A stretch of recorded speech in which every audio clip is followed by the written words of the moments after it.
Bonjour à tous, c'est Gilles, je reviens à vous aujourd'hui pour continuer à parler de cette complétion qui se rapproche, ce nouveau cycle. Je vais discuter de certains sujets, certains sujets philosophiques et aussi je vais vous parler de choses très terre à terre hein, aussi un petit peu.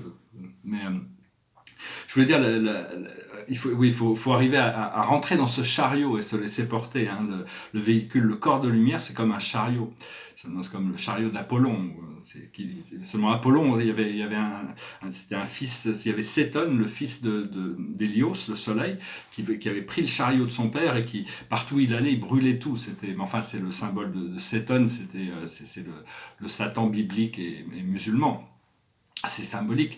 Alors que ce chariot, c'est un chariot qui doit être maîtrisé. Hein. C'est vraiment travailler avec les énergies de la lumière, savoir que la destinée est écrite un jour à la fois.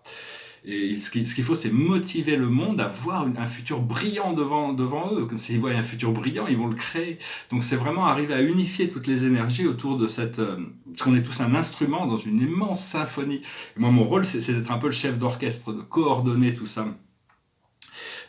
Coordination sur l'ascension, en préparation pour le premier contact et l'âge d'or qui va arriver après. Donc mais il y a beaucoup de choses qui ont besoin d'être exprimées dans le monde, ancrées dans le monde à travers tous ces millions de gens qui se réveillent. Hein.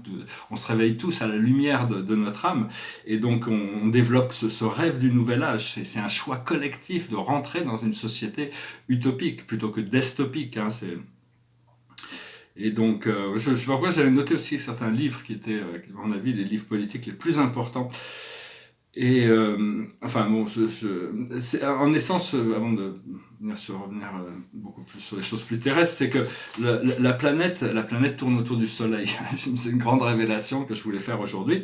Enfin, ce qu'on appelle Gaïa, on appelle Sol, et tout ce système solaire, il est en orbite autour d'une étoile qu'on appelle Alcyone, ou Alcyone, qui est le centre des Pléiades. Et on tourne et on suit l'étoile de Sirius, qui est un système multiple. Mais dans le futur, après l'ascension, Sirius va continuer à suivre son orbite avec nous autour du grand soleil central de notre univers local, mais notre planète sera en orbite autour de Sirius. C'est-à-dire qu'on aura ce soleil doré, mais on aura aussi une étoile bleue qui brillera dans le ciel. Donc ça fait partie de la destinée de la Terre. Bon, c'est pas des choses qui sont forcément faciles à comprendre. On comprend, toutes ces choses sont très scientifiques. Y a pas de, mais bon, on n'a pas vraiment encore la vision de pouvoir voir ces choses. Quand on s'ouvre au monde spirituel, on peut découvrir des choses. Donc voilà, je vais tirer quelques cartes. Je vais parler d'archéologie, peut-être aussi, avant je tire d'abord ces cartes, je vais parler d'archéologie, c'est quelque chose qui est très intéressant. La plus haute sagesse, c'est l'équilibre. Ce que l'on doit comprendre, c'est la requête. Parce que quand on demande, on reçoit. Ce que l'on doit faire, c'est le triomphe. Et l'aboutissant, c'est la détermination, la force de la volonté, l'esprit au-dessus de la matière. Et donc, je ne fais pas d'archéologie. L'archéologie, c'est intéressant. Je trouve toujours ça. Toujours, quand j'étais enfant, j'adorais. Si j'avais deux visions, c'était de devenir ou archéologue quand j'étais tout petit, ou bien biologiste marin. Parce que bon, j'aimais bien l'océan aussi, ou même dans la marine marchande. Enfin bon, c'était un petit peu. Mais puis j'étais bon en maths, mais j'étais pas très bon à l'école dans les autres matières. Donc j'ai plutôt parti dans une carrière artistique. Et donc, mais l'archéologie est très intéressante. Il y a plusieurs formes d'archéologie. Il y a des archéologies qu'on découvre, des choses qu'on découvre, mais on doit les laisser sur place. Donc il faut faire attention à ce qu'on découvre parce que sinon il y a des gens qui pourraient essayer de le prendre. Puis il y a certaines découvertes archéologiques qui peuvent être mobilisées pour être présentées dans le monde. Hein. Personnellement, bon, je parlais de la statue de Poséidon, cette statue qui est dans l'océan Atlantique, qui était au centre de l'île de Poséida en Atlantis. Ça serait une merveilleuse découverte.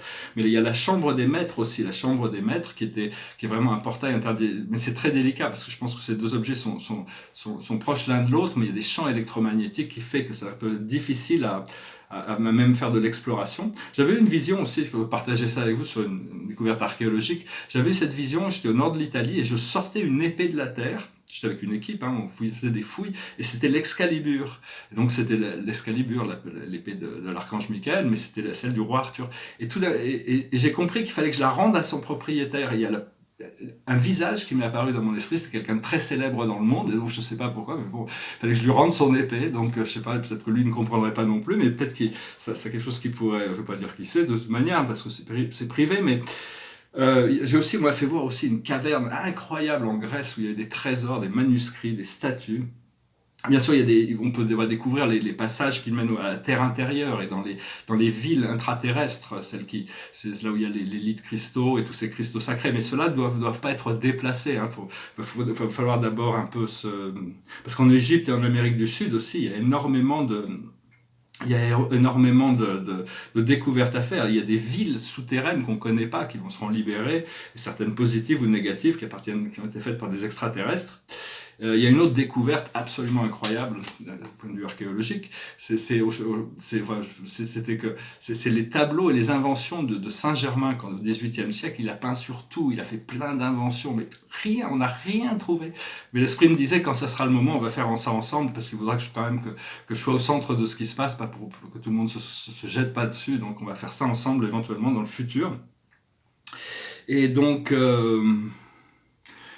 voilà, il y a toute une redéfinition du langage, il y a toutes sortes de nouveaux langages, c'est pour ça que je mets un glossaire dans mon livre sur la définition des mots. Je pense que Diderot était un des philosophes essentiels des Lumières, parce que les plus influents de tous, parce qu'il a exporté la connaissance dans tous les pays d'Europe, cette connaissance rationaliste de son temps. Mais donc maintenant, Larousse a beaucoup de travail, hein, ils ont déjà avec les masculins, féminins, c'est pas les définitions, le guerrier, la guerrière, le cheminot, les cheminettes, enfin bon, il y a toutes sortes de... Mais je pensais que ça pourrait être intéressant de faire un dictionnaire, un gros dictionnaire sur tous les termes spirituels, avec et le qui est qui, c'est-à-dire le côté non personnel, ce que sont les choses, une définition qui permet de reconnecter personnellement et de faire après la partie personnelle de who's who. Bon, on peut pas mettre tout le monde, mais il y a tous des grands êtres de lumière qui ont interagi avec l'humanité, qui sont restés dans les légendes, les mythes, et donc ça pourrait être intéressant de faire ce nouveau dictionnaire New Age avec les définitions.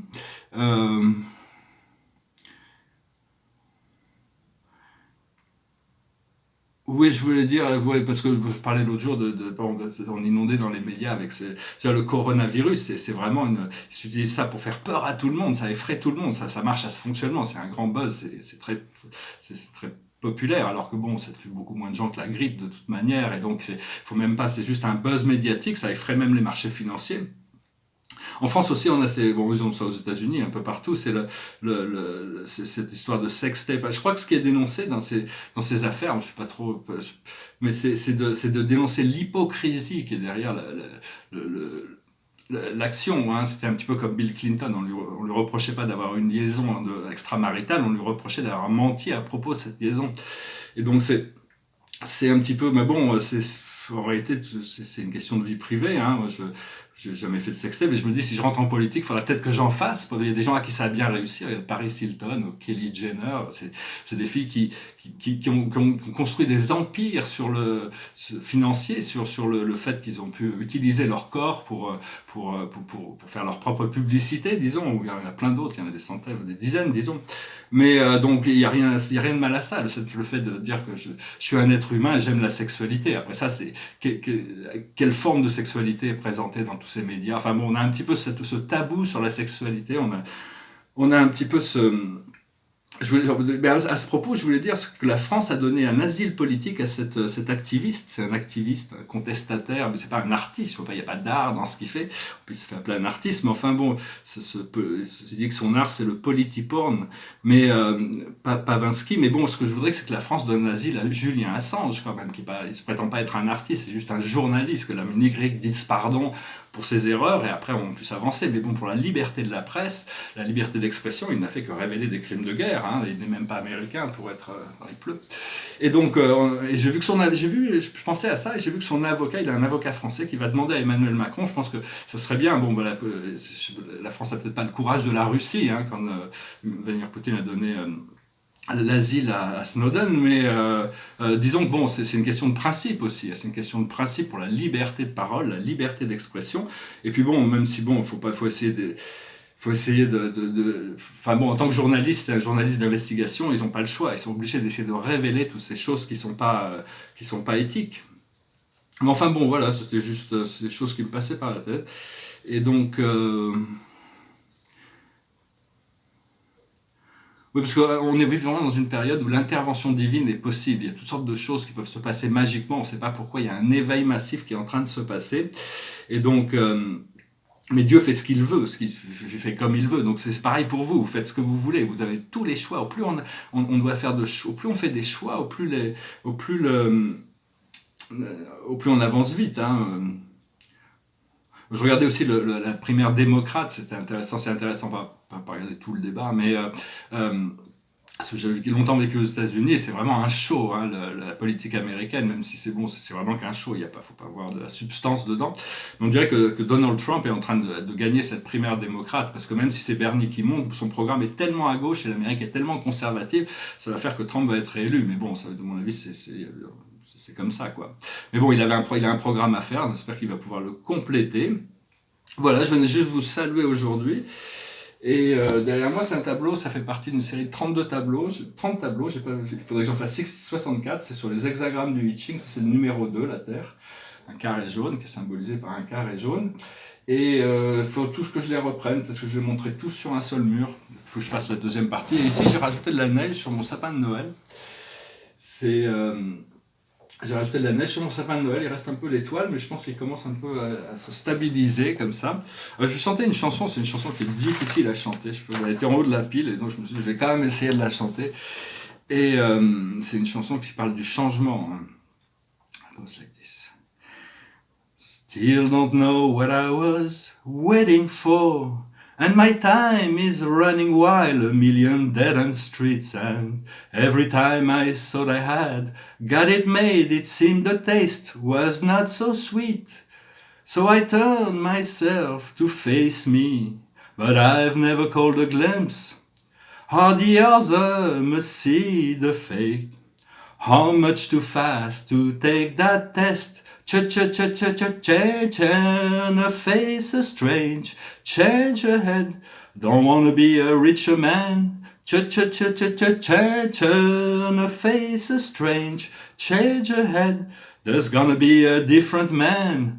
Time may change me, but I can't trace time.